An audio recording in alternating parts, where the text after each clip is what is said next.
మిత్రులందరికీ నమస్కారం ఫ్రెండ్స్. ముఖ్యంగా డిఎస్సికి సంబంధించి టెట్కి సంబంధించి ఏ అప్డేట్స్ ఉన్నాయనేది క్లారిటీగా చూద్దాం. చాలామంది టెట్ హాల్ టికెట్స్లో రాంగ్ ఉంది, లేదా డిఎస్సి హాల్ టికెట్స్ వచ్చిన తర్వాత రాంగ్ వస్తే ఏం చేయాలని చెప్పేసి అడుగుతున్నారు కదా. దానికి సంబంధించి ముఖ్యంగా చూసినట్లయితే ఏదైనా తప్పులు ఉన్నట్లయితే వెంటనే జిల్లా విద్యాశాఖ అధికారిని సంప్రదించాలని సూచించారు. జిల్లా విద్యాశాఖ అధికారి అంటే మీ జిల్లాకు సంబంధించిన డిఈఓ ఎవరైతే ఉంటారో వాళ్ళని సంప్రదించండి. ఇక్కడ క్లారిటీగా మెన్షన్ చేశారు, జిల్లా విద్యాశాఖ అధికారిని సంప్రదించాలని సూచించారు. ఇక మనకి నెక్స్ట్ వచ్చేసరికి చాలామంది సరే డిఎస్సికి సంబంధించి ఎగ్జామ్ సెంటర్స్ ఆప్షన్ ఎప్పుడు, లోకల్ నాన్ లోకల్ సెలెక్ట్ చేసుకునే ఆప్షన్ ఎప్పుడని చెప్పేసి అడుగుతున్నారు కదా. దానికి సంబంధించి ఇప్పటివరకు అఫీషియల్ వెబ్సైట్లో అప్డేట్ అయితే లేదు. మనకి మార్చ్ 5లో డిఎస్సికి సంబంధించి ఎగ్జామ్ సెంటర్ ఆప్షన్ సెలెక్ట్ చేసుకునే ఆప్షన్ మనకి ఇచ్చే అవకాశం అయితే ఉంటుంది. మీరు చెక్ చేసుకోవాలంటే అఫీషియల్ వెబ్సైట్లోకి వచ్చిన తర్వాత ఇక్కడ క్యాండిడేట్ లాగిన్ అనే ఒక ఆప్షన్ కనిపిస్తుంది కదా. ఇక్కడ candidate ID, date of birth, captcha code అడుగుతుంది. ఎంటర్ చేసిన లాగిన్ క్లిక్ చేసినట్లయితే మీరు లాగిన్ అయిన తర్వాత ఈ విధంగా రావడం జరుగుతుంది.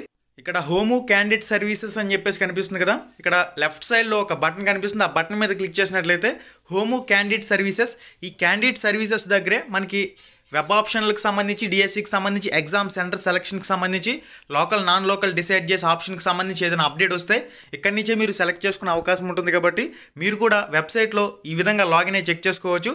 ఇప్పటికైతే ఎటువంటి అప్డేట్ లేదు అఫీషియల్గా. ఏదైనా అఫీషియల్గా అప్డేట్ వచ్చినట్లయితే ఎగ్జామ్ సెంటర్ సెలక్షన్కి సంబంధించి మీకు కంప్లీట్ డీటెయిల్స్ అనేవి తెలియజేస్తాను. ఇక మీరు లోకల్ అప్లికేషన్తోనే రాస్తే నాన్ లోకల్కి రాయొచ్చు, లేదా లోకల్కి రాయొచ్చు. ఏదో ఒక జిల్లాకి మాత్రమే రాసే అవకాశం అయితే ఉంటుందని ప్రభుత్వం ఇదివరకు విడుదల చేసిన పత్రికా ప్రకటనలో స్పష్టం చేసింది.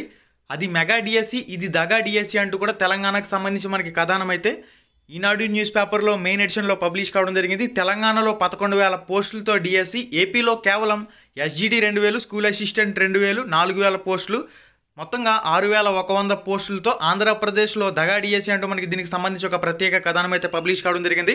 మీరు ఇక్కడ క్లారిటీగా చెక్ చేసుకోవచ్చు.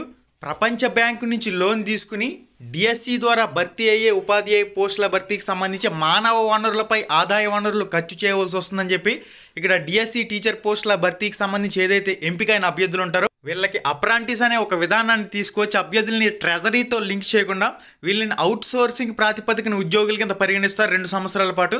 2 సంవత్సరాల అనంతరం కొనసాగించాలంటే ఇంకో 2 సంవత్సరాల అప్రాంటిస్ విధానంలోనే కొనసాగించిన ఆశ్చర్యపోవాల్సిన అవసరం లేదు. వాళ్ళు పర్మనెంట్ చేయాలనుకుంటే 2 సంవత్సరాల తర్వాత పర్మనెంట్ ఉద్యోగులుగా పరిగణించే అవకాశం అయితే ఉంటుంది. ఓవరాల్గా చూసినట్లయితే ప్రపంచ బ్యాంకుకి ఈ డిఎస్సి అభ్యర్థుల్ని తాకట్టు పెట్టినట్లు మనకి క్లారిటీగా అర్థమవుతుంది.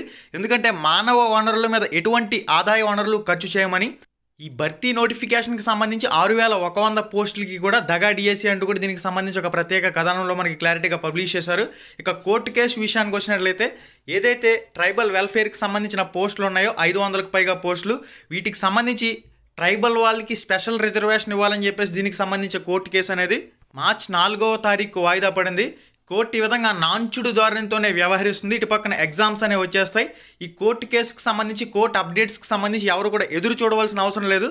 ఇదంతా కూడా కాలక్షేప కార్యక్రమమే అని చెప్పేసి అర్థమవుతుంది.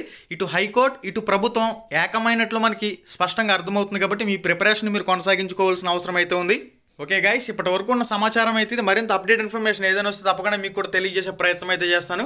ఇక్కడ మెయిన్గా ఎగ్జామ్ సెంటర్స్ వెబ్ ఆప్షన్లకు సంబంధించి, డిఎస్సికి సంబంధించి అందరూ ఎదురు చూస్తున్నారు. ఏదైనా అప్డేట్ వచ్చినట్లయితే నేను కూడా మీకు అందించే ప్రయత్నం చేస్తాను. కాబట్టి వెయిట్ చేయండి. ఇప్పటికీ సమాచారం అయితే ఈ విధంగా ఉంది. మళ్ళీ వీడియోలో మళ్ళీ కలుసుకుందాం. శుభం, ధన్యవాదాలు.